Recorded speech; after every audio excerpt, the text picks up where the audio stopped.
Hello everyone, कैसे हैं आप सभी। आशा करते हैं कि आप सभी स्वस्थ होंगे, मस्त होंगे और पढ़ाई मन जतन से करते होंगे। साथियों, आज की इस क्लास में आप सभी को बताने वाले हैं चैप्टर नंबर 6। ठीक है, class 9th Hindi, chapter number 6 Ashtavakra, जो कि रचनाकार है विष्णु प्रभाकर।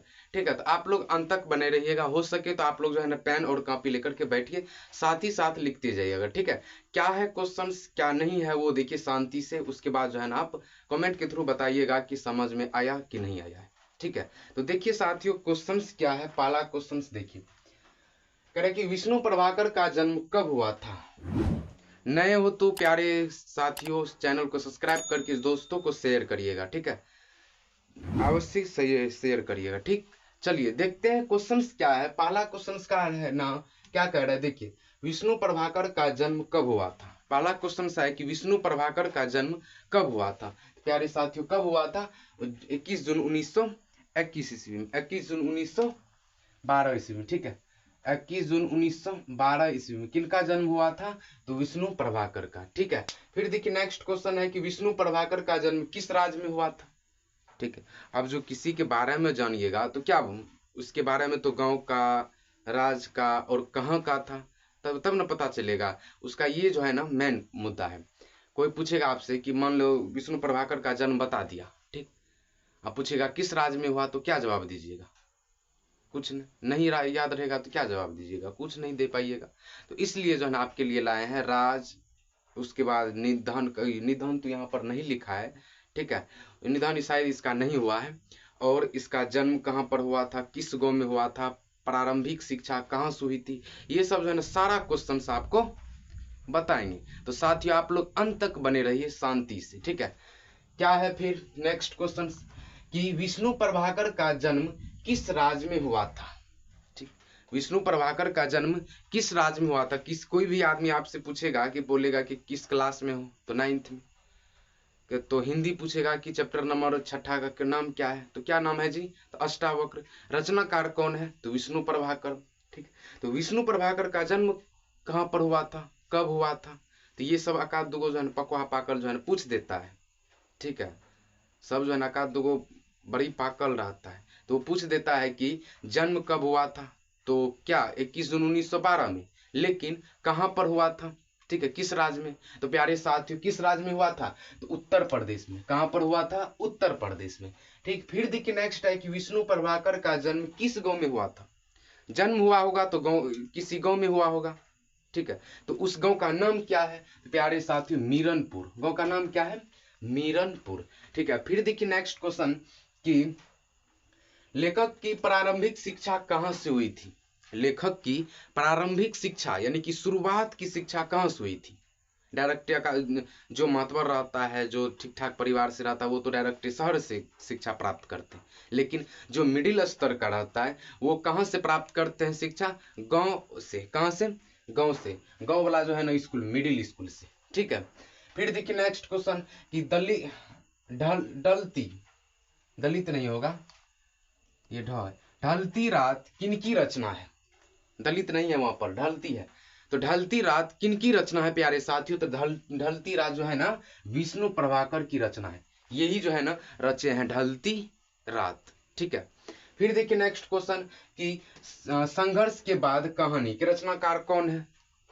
रचना भी पूछ देता है, पूछेगा कि संघर्ष के बाद कहानी के रचनाकार कौन है। ऑप्शन नंबर में विष्णु प्रभाकर, बी नंबर में अमरकांत जी, सी नंबर में राजेंद्र प्रसाद, डी नंबर में तो उसके बाद जो है ना शिवपूजन साय। तो किसमें टिक मारिएगा?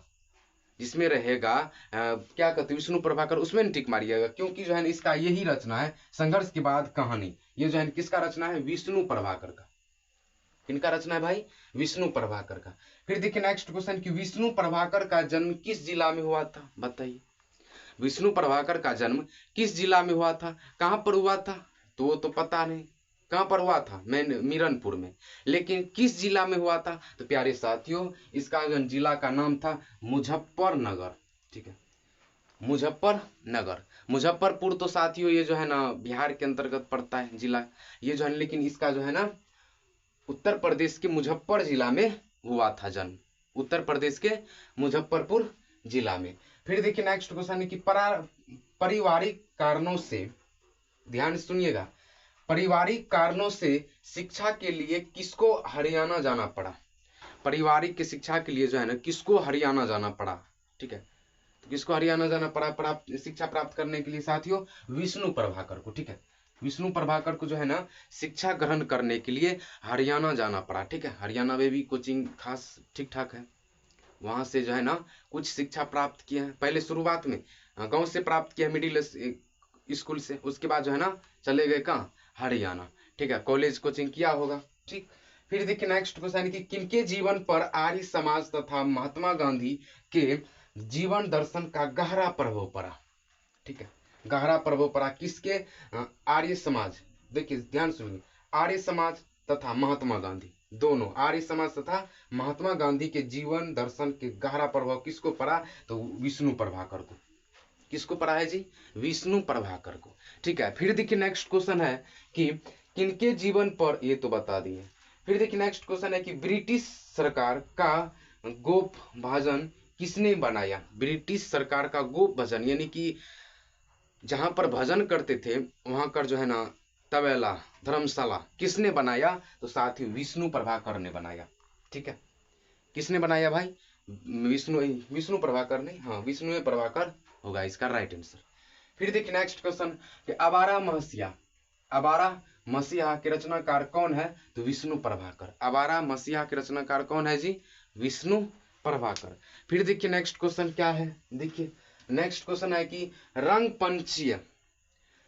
पंचीय नाटक किसने लिखा है? रंग पंचीय नाटक किसने लिखा है साथियों? तो विष्णु प्रभाकर हो जाएंगे। ठीक है, क्या होंगे इसके राइट आंसर? विष्णु प्रभाकर। ठीक है, फिर देखिए नेक्स्ट क्वेश्चन कि आवारा मसीहा किसके जीवन पर लिखी गई है?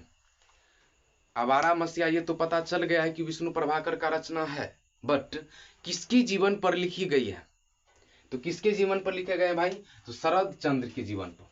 ठीक है, किनके जीवन पर लिखे गए? शरद चंद्र के जीवन पर।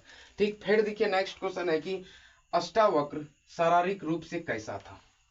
अष्टावक्र शारीरिक रूप से कैसा था, कैसा बताइए? तो प्यारे साथियों ये जो है ना कमजोर थे। क्या थे?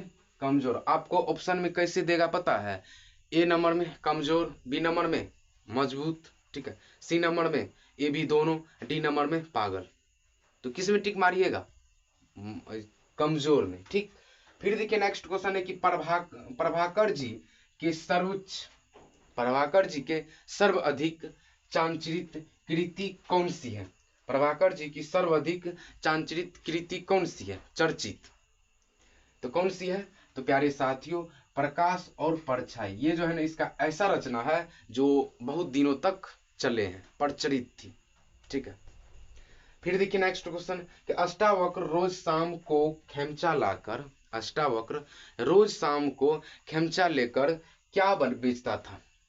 खेमचा लेकर को क्या बेचता था? प्यारे साथियों चाट। क्या बेचते थे? चाट। ठीक, फिर देखिए नेक्स्ट क्वेश्चन, आपको इसमें जो है ना ऑप्शन कैसे देगा ये देखिए कंफ्यूज करने के लिए।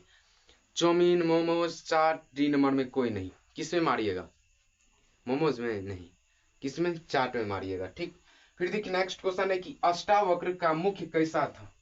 अष्टावक्र का ये मुख थोपड़ा कैसा था?